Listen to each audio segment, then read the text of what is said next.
Welcome to Carnegie Politika podcast. My name is Alex Gabuev. I'm director of Carnegie Russia Eurasia Center in Berlin and the host. We would be very grateful if you would support this podcast by liking us and subscribing to various platforms and to our YouTube channel. Moldova is one of the countries that's not so much in the headlines given Russia's aggression in Ukraine that's sucking a lot of oxygen in European political discussions. But this week, Moldova will be in front and center of many European capitals because it's holding a very important presidential election and a referendum on whether the Moldovan population wants the country to join the European Union and make sure that the course towards European integration is enshrined in the constitution and becomes politically irreversible. What's at stake in this election and what's going on in this country that has been so much affected by Russia's aggression in Ukraine? Today, I'm going to discuss these questions with a Moldovan expert, Paula Erizanu, who is a journalist and author based in Moldova. Her works have appeared in multiple global outlets such as Guardian, the Financial Times, BBC, and the New York Times. Welcome, Paula. Hi, thank you for having me here.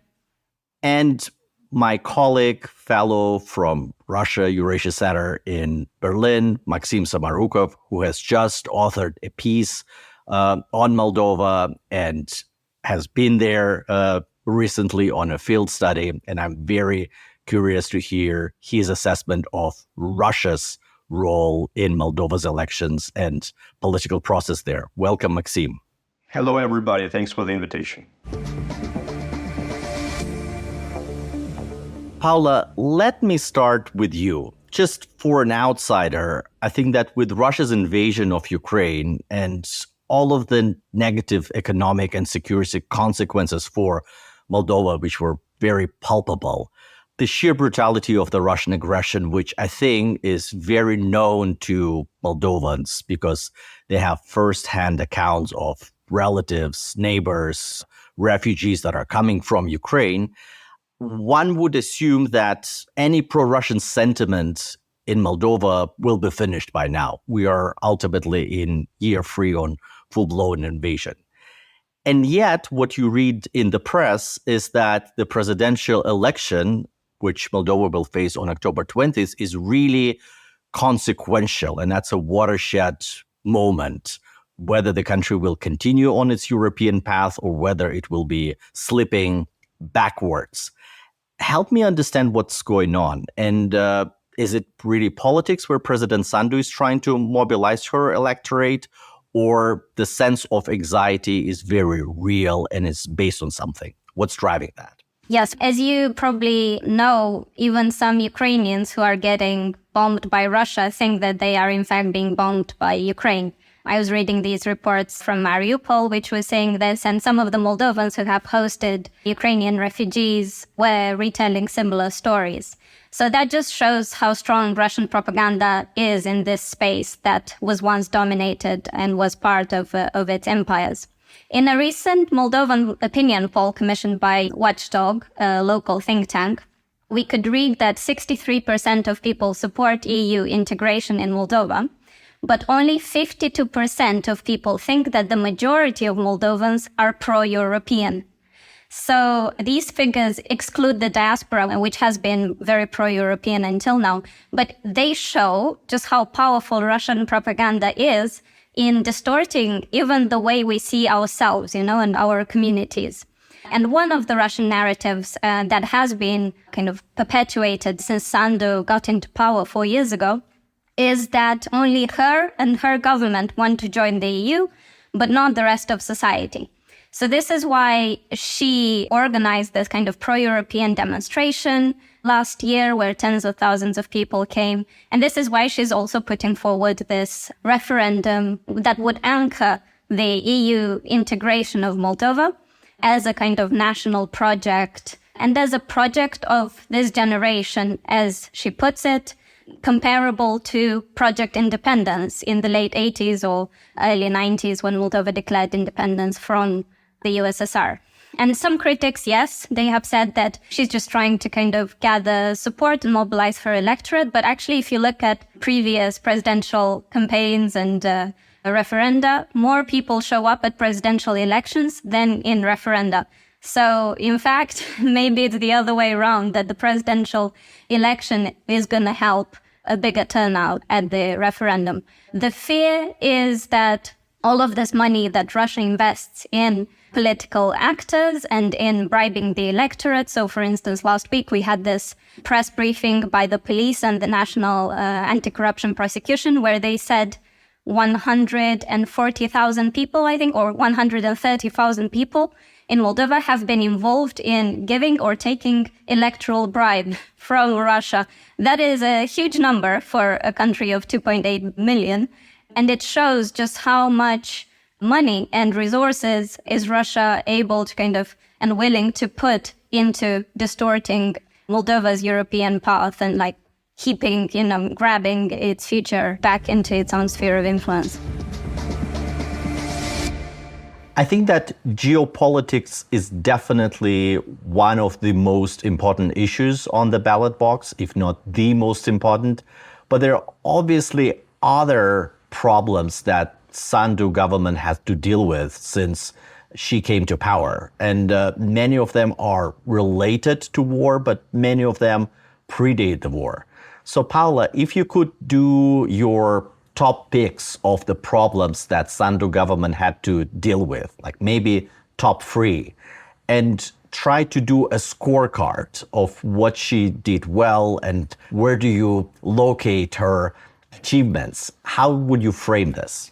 So when Sandu came to power 3 to 4 years ago, we were still dealing with a pandemic. If you remember that, it seems like the war has kind of killed the memory of it. But at that time, I remember Western countries. So I was living in the UK, and UK as well as other Western countries were already discussing how they're going to organize the vaccine for different age groups and categories of vulnerability. Whereas in Moldova, there was no sight whatsoever of any vaccine. We had Dodon in power, and Moldova was isolated internationally. So the only kind of communication partner for Dodon was Russia and its kind of allies. So when Sandu came to power, her team managed to get Western countries to help Moldova with vaccines. And this is how, for instance, my grandparents got vaccinated. I managed to go into Romania before that to get vaccinated, but a lot of people were not able to do that at the time. So that was one of the first kind of crises that Sandu had to deal with. And then the further crises that she had to handle were, of course, Russia's invasion of Ukraine, which for Moldova meant an enormous refugee crisis. And in this respect, the kind of vast majority of Ukrainians were actually hosted by individual households rather than the state. And now the UNHCR is giving a special mention to Moldovan people for the way they hosted their neighbors, despite struggling financially themselves. And I would say that this has been the kind of first positive international cliche about Moldova. And you see the wave of kind of messages of gratitude from Ukrainians who stayed in Moldova in the comments of Yuri Dud's, for instance, interview with Maia Sandu. And Russian propaganda, of course, was trying to stir division at the time between Moldovans and Ukrainians, but ultimately failed on this. And then the war in Ukraine also brought a hybrid war and all sorts of destabilization tactics that were targeting Moldova directly. And the government had to deal with this kind of on the front line. Maybe some of the citizens didn't see that threat as clearly as the government did. We had like lots of bomb alerts, like hundreds of them, for a long time. And then recently, as I mentioned, the police and prosecution seized enormous amounts of cash brought illegally from Russia. Illegally financed media was banned, which was kind of portrayed by Russian narratives as censorship. But actually, if you're not obeying media laws and kind of financial laws, then what do you expect? And then one thing that we had was that spies were being investigated in Premier in Moldova. I mean, they have been part of our history since independence and even before that, of course. But in recent months, we have had the head of the Judiciary Department in Parliament, Ion Cranga, being investigated, or the former Major Chief of Staff Igor Gorgan following an international kind of journalistic investigation, and also Yuri Eroshka, once the leader of the National Liberation Movement. But in fact, the spy infiltrated in the movement was also convicted, not for treason, but for taking a huge bribe. And he left the country, and he was part of kind of promoting Russian narratives in Moldova. And on the energy front, because the war has also sparked an energy crisis in Moldova, one thing that the government has done is that after 30 years of total dependence on Russian gas, the government has diversified its sources of energy and also encouraged green alternatives. So I've just written a piece for the FT about Moldovan wineries, which have been hit by Russian embargoes, were hit by Russian embargoes in 2010, that lost that market and had to reorient themselves towards the West. Now, when the kind of energy crisis hit again, they were like, okay, we're not relying on Russian gas anymore. We're just going to go green. So they have invested in green facilities, in solar parks in particular, and also in insulation works to reduce their energy costs. Now in Moldova, Russian gas is only used in Transnistria, in the so-called breakaway region or the region occupied by Russia, depending on which side of the ideological spectrum you are on. And the rest of the country uses gas bought on the Romanian market. And then another kind of crisis that came out of the energy crisis was inflation. So that has hit people's pockets the most. We had around 33% inflation in 2022 and at the beginning of 2023. But then by the end of 2023, it fell to something like 4%, if I remember correctly, less than 10% for sure. And the government has kind of subsidized people's energy bills through money given by European and other Western partners. And it has also increased pensions and some salaries, but they are promising more raises in the next mandate. So it's still a challenge. The kind of economic impact of war is still felt in Moldova. And also, we can't attract any international investment when we are bordering a country that is in full-fledged war. Maksim, we just started to unpack this reality where Russia was trying to pull Moldova into its sphere of influence since the breakup of the Soviet Union. And the toolkit appeared to be very large. Gas was mentioned, but also Transnistria and the whole negotiation about the reunification of the country. So there were multiple tools. But I would assume that after Russia's invasion of Ukraine, this toolkit must have been narrowed. So what are the tools that Moscow still has at its disposal to influence Moldova? And how is Moscow actually using those tools? Yeah, you are right that the toolkit of Russia's influence in Moldova has narrowed significantly because of the invasion of Ukraine, and Paula has already started describing it. First, above all, Moscow has lost this gas leverage here. Moldova just stopped buying Russian gas, and it's no longer possible for Moscow to blackmail the Moldovan government with gas price increases, with the threat of leaving the country without energy in the middle of the winter and all this stuff. It turned out that Moldova can't survive actually without Russian gas, even though for decades it was a basic narrative of Russia that Moldova would just collapse without the deliveries from Russia. Another toolkit Russia lost was the access to the Russian market, because the war has stopped any economic ties between the two countries. And it's now very difficult to sell to Moldovan public the idea that the accession to the, for example, Eurasian Economic Union may bring Moldova prosperity, because Moldovans will be able to sell their fruit or vegetables in the markets in Moscow at a premium. This also no longer works, because you can't conduct a proper trade when you are divided by a front line created by Moscow itself. Also very interesting in that Russia has actually gave up on any attempts to cultivate genuine support in Moldovan society.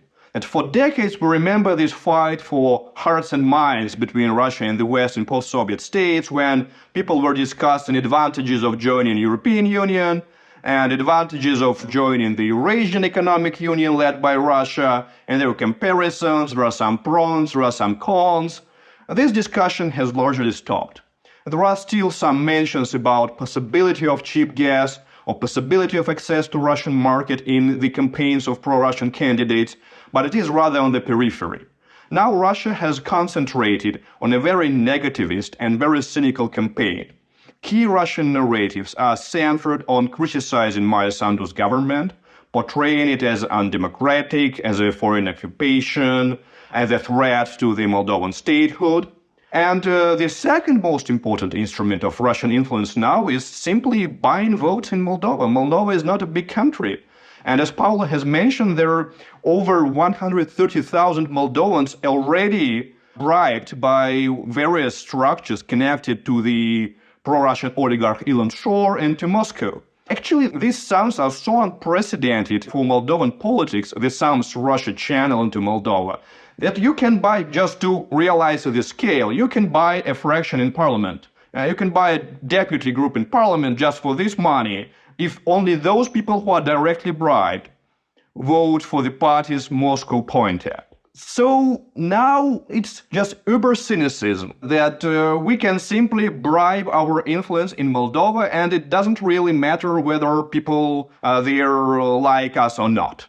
If I may add, one other instrument that is still being used is the church. So we have seen around 200 priests being transported to Moscow recently and being kind of trained there. And now we're seeing the fruits of that so-called pilgrimage, where priests are getting actively involved in political campaigns, supporting certain candidates, such as Victoria Fortuna and Vasile Tarlev, who are very much linked to Russia and Shor. And then in terms of the kind of bribing, so some reports have appeared that actually those sums that people were getting from Russian banks via Transnistrian banks for kind of campaigning anti the referendum and for various kind of pro-Russian candidates, that those sums were actually loans rather than gifts.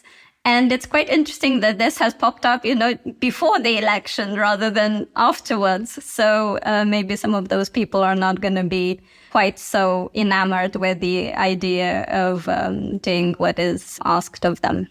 Maybe we'll see some of these loans forgiven.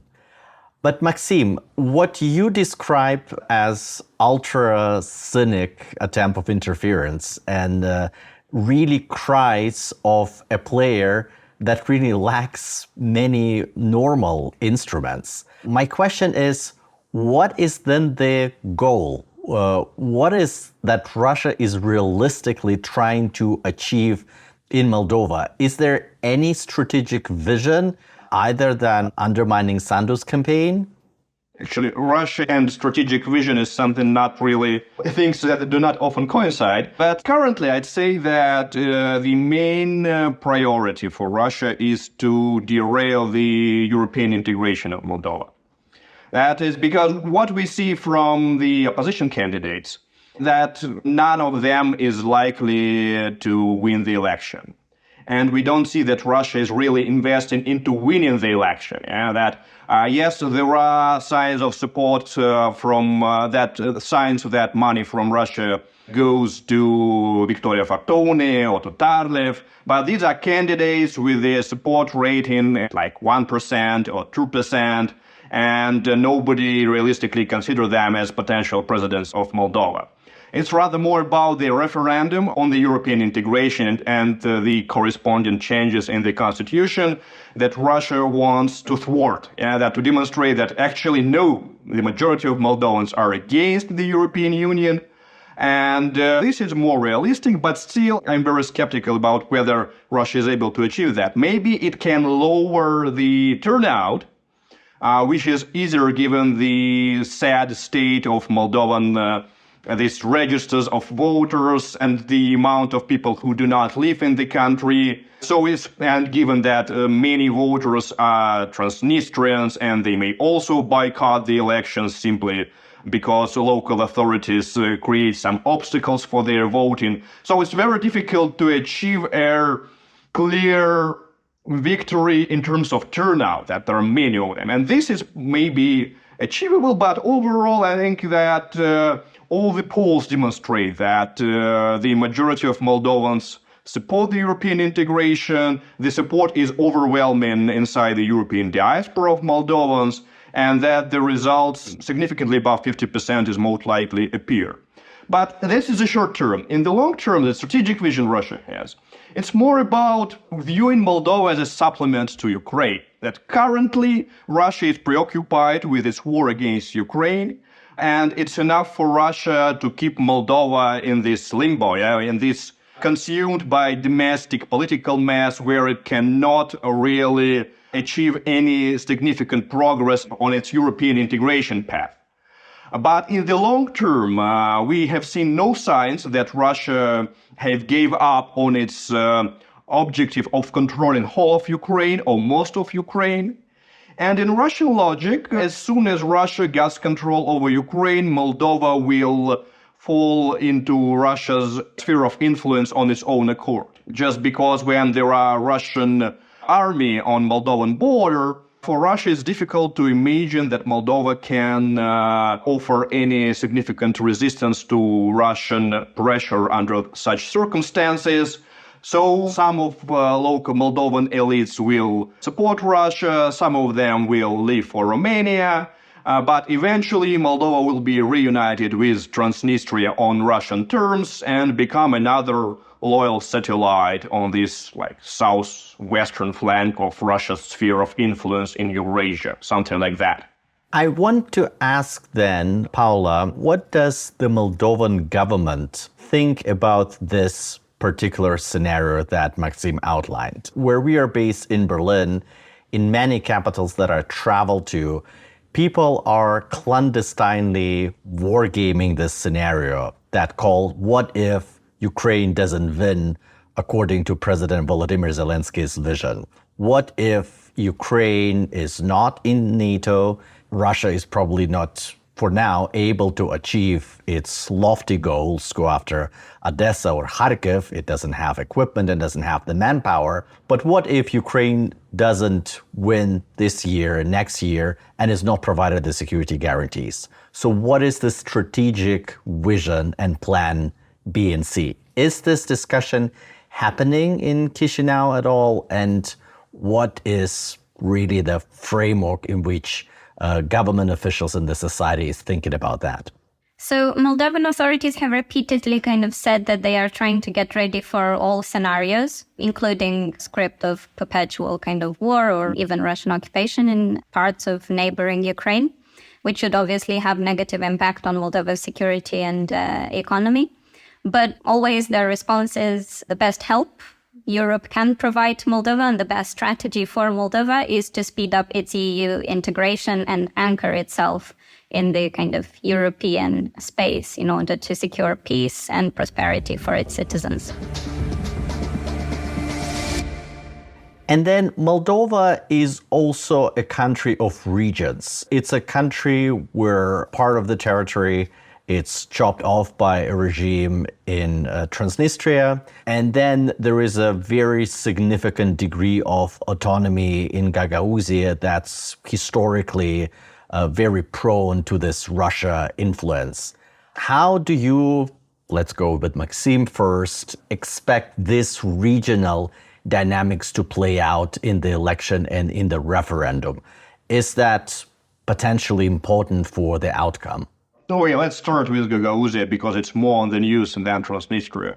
Gagauzia has historically been pro-Russian and historically voted for pro-Russian candidates, so I don't expect that this time they'll change their opinion and vote for Sandu or for European integration. Most likely, particularly in Gagauzia, the results of referendum may be negative and the results of Sandu may be quite low. But it doesn't mean that Russia has a high degree of control over this region. First of all, the total population of Gagauzia is like 120,000 people at best, and it's less than 5% of Moldovan electorate, of Moldovan voters. And the second is that Moscow doesn't control that much in this region. Yes, many Gagauz are unhappy with their government, or they are very conscious and sensitive about their autonomy. They are very sensitive to the propaganda that Moldova may reunite with Romania and Moldovan statehood will disappear. These narratives work very well in this region, but that doesn't mean that they do not have their own interest and they are ready to follow Russia's orders blindly. Yeah? In fact, what Russia, through Ilan Shor, controls in Gagauzia is only the head of the region. Russia has bribed enough voters to get Evgeny Gutsul elected as the head of the region, but the backside of such victories is that Gutsul doesn't command any genuine support in Gagauz society. If, for example, tomorrow she is arrested on corruption charges or on the charges of illegally financing her campaign, it's highly unlikely that many Gagauz will go into streets to protest this arrest. Actually, we have seen such examples already. A few days ago, there have been arrests in the mayorship of Arheyev, which is a city also considered to be one of the nucleus of support base of Ilan Shor and pro-Russian sentiment. And this arrest didn't cause much public outrage simply because this public support in the election was bought. And when the stream of money stopped coming, the support also stopped.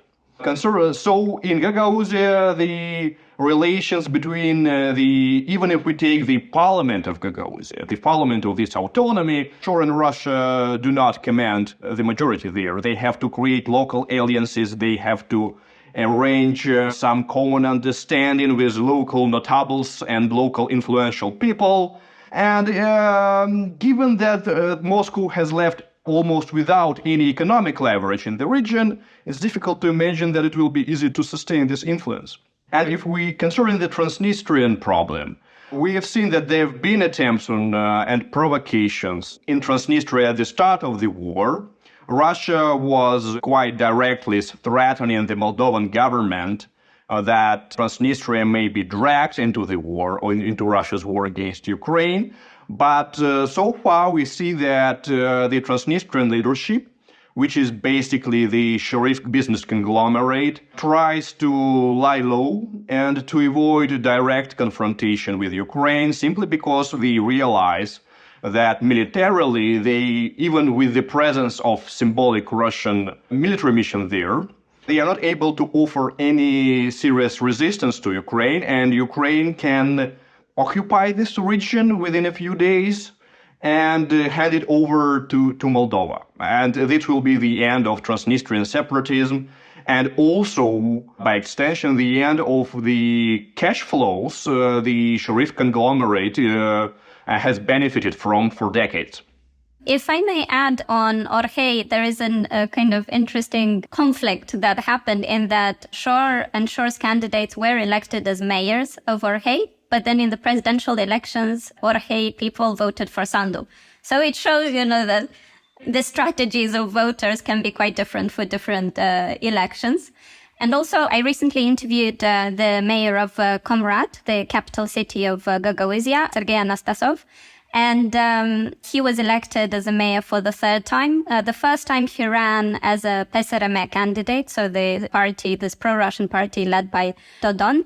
But then this third time he ran as an independent. And he has a very pro-European discourse. He has benefited from European development projects. And his discourse is basically, I was born in the center of Europe. How can I go against my family? So it's interesting to I think, to see that Gagauzia is not quite this kind of pro-Russian monolith. And actually there are different political forces at play there. And also just to give a kind of historical narrative as well, in the late 80s, when the national liberation movement was kind of amplified in Moldova, Gagauz people were also fighting for their own kind of cultural renaissance and for the re-embrace of Gagauz language, which is this Turkic language. They were studying it at university in the early 90s.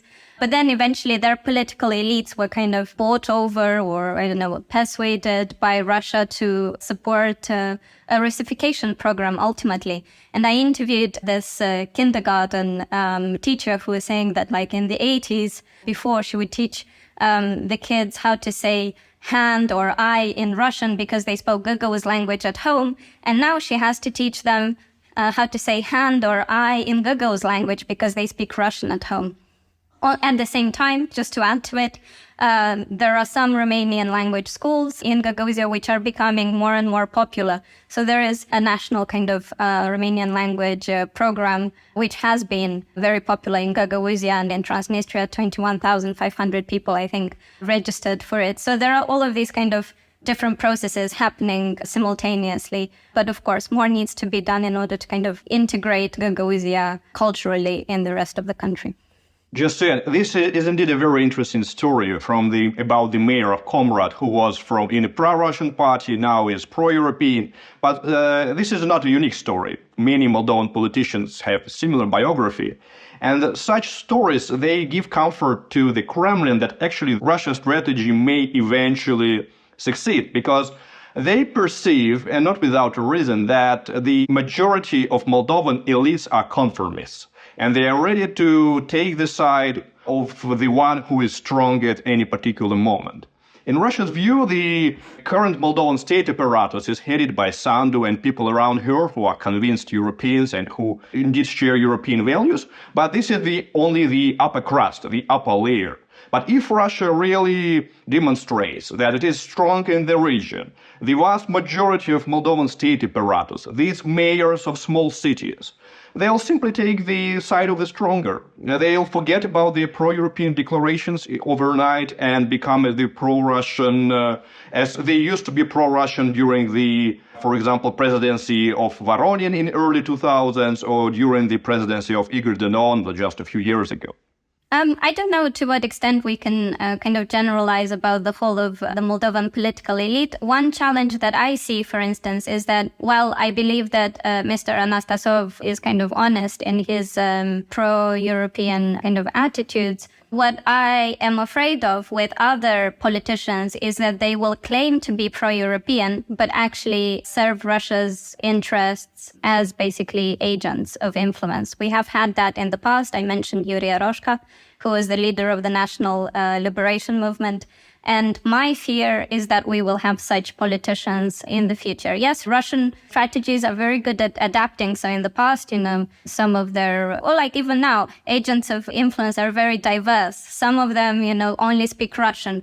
Others speak Romanian. Others are leftists. Others are kind of conservatives. So you get the whole spectrum. And my fear is that they will keep infiltrating into Moldova's EU integration process as well. My conclusion to this conversation is that Moldova, at the outset of the war and in year 3, seemed to be a country that was going through tremendous challenges born out of this aggression and of predating precarious state of its economy and society and Russian pressure campaign. It did surprisingly well, and if you try to look at multiple achievements, they are there in terms of weathering through the inflation, the energy crisis. Moldova looks much more stable than many people have predicted when Russia invaded Ukraine. But nevertheless, in year 3, the situation remains very precarious. One of the drivers of that is that none of us knows how this terrible war will end, and the dynamics on the battlefield in Ukraine will remain a very significant driver of all of the dynamics in Eastern European security going forward. So the country is facing a very important election. The election that's no less important for the whole situation is the election in the US. And Moldova will also start to prepare to its parliamentary election in 2025, because it's ultimately a parliamentary state where the majority of the parliament controls the layers of power in the country. So I very much thank you, Paula and Maksim. We will continue this conversation. Thank you too. Thank you.